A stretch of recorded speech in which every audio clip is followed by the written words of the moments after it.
अस्सलामुअलैकुम क्लास 8। मैं आपका मैथ्स टीचर दानिश। एक बात आपने याद रखनी है कि आपकी मैथ्स की बुक जो न्यू वर्जन में आई है वो हमने नहीं लगाई स्कूल में। आपका वही ओल्ड वर्जन है जो स्कूल में पहले चलता था। अगर किसी के पास न्यू वर्जन की मैथ की बुक आ गई है तो वो स्टूडेंट बुक शॉप पर जाकर चेंज करवा लें। देखिए, सबसे पहले न्यू असेसमेंट फर्स्ट असेसमेंट जो आपका उसका जो चैप्टर है वो आपकी बुक का भी चैप्टर नंबर 1 है। जैसे ऑपरेशन ऑफ सेट है, इसमें आपने पढ़ना है कि सेट पर हम कौन कौन से ऑपरेशन अप्लाई कर सकते हैं। उस चीज़ को समझने के लिए आपको सबसे पहले समझना पड़ेगा सबसेट किसे कहते हैं, नल सेट किसे कहते हैं और फिर पावर सेट किसे कहते हैं। ये तीन चीज़ें क्लियर होंगी तो फिर फर्दर हम इंशाल्लाह एक्सरसाइज पर चलेंगे। सबसे पहले सबसेट किसे कहते हैं ये समझने के लिए मैं आपके सामने दो सेट लिख रहा हूँ। सेट ए 1 2 3 4 5 और ऐसे ही सेट बी लिख देते हैं 2 4 5। देखिए, आपने एक चीज़ का ख्याल रखना है और वो चीज़ क्या है कि आपने ये देखना है कि अगर तो ये सेट ए और सेट बी इन दोनों के बीच में कुछ रिलेशन है तो वो क्या, वो ये देखें कि सेट ए में जितने मेंबर्स मौजूद हैं वो सेट बी में है कि नहीं। अगर वो तमाम के तमाम सेट बी में है, जैसे सेट बी के जो मेंबर्स हैं 2 4 और 5 वो तमाम सेट ए में मौजूद है, ये रहे 2 4 और 5, तो ये जो सेट बी है ये इस सेट का सब सेट है। आप ऐसा समझ सकते हैं कि सब का मतलब होता है कोई एक पार्ट। अगर सेट बी के जो एलिमेंट्स हैं वो तमाम के तमाम सेट ए में मौजूद है, या आप कह सकते हैं कि सेट ए का कुछ पार्ट सेट बी है, तो जो सेट बी है वो सेट ए का सब सेट है। नोटेशन में आप इसको ऐसे लिखते हैं कि सेट ए और सेट बी इज़ अ सब सेट ऑफ सेट ए। ठीक है, ये सब सेट की नोटेशन।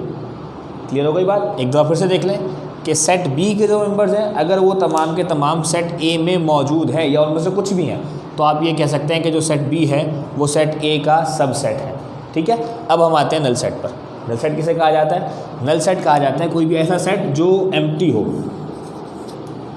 उस सेट के बीच में कुछ ना लिखा हो, या आप इसको फिर इस तरीके से लिखते हैं जीरो के ऊपर ऐसे लाइन, या ये लिखेंगे या ये लिखेंगे। अगर आपने इस सेट के अंदर ऐसे लिख दिया तो ये नल सेट की नोटेशन नहीं होगी।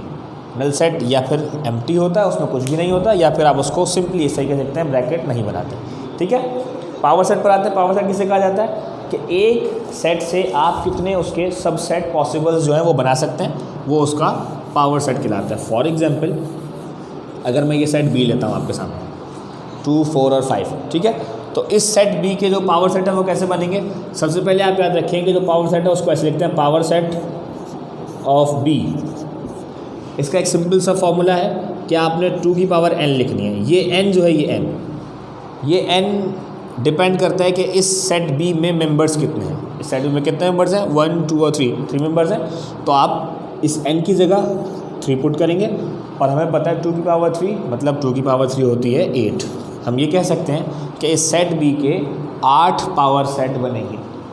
एक चीज़ आपने और याद रखनी है, एक बार फिर से देख लें पहले इसको। पावर सेट किसे कहते हैं कि आपने सिंपल से ये देखना है कि उस सेट के, जिस सेट के बारे में आपको कहा जा रहा है, उस सेट के कितने पॉसिबल सबसेट्स बन सकते हैं। सबसे पहले आप कैसे चेक करेंगे? आप लिखेंगे power b is equal to, formula हमेशा ही रहेगा 2 की पावर n, इसमें कोई चेंजिंग नहीं आएगी, हर सेट के लिए यही है। n क्या है? इसके मेंबर्स के कितने मेंबर्स इस सेट के अंदर मौजूद है। जब वो मेंबर्स लिख देंगे उसके ऊपर, फिर आप उसकी पावर अप्लाई करेंगे, जो आंसर है उतने पावर सेट बनने ज़रूरी हैं। चलें अब बनाना शुरू करते हैं। Power set of b is equal to, एक बात और याद रखनी है, सबसे पहला जो सेट है वो हमेशा नल रहता है, या आप उसको सिंपल ऐसे लिखेंगे या फिर इसकी जगह पर आप सिंपल एम्प्टी सेट ऐसे भी लिख सकते हैं, और इन सब सेट्स को आप एक बड़े ब्रैकेट के अंदर पैक करेंगे।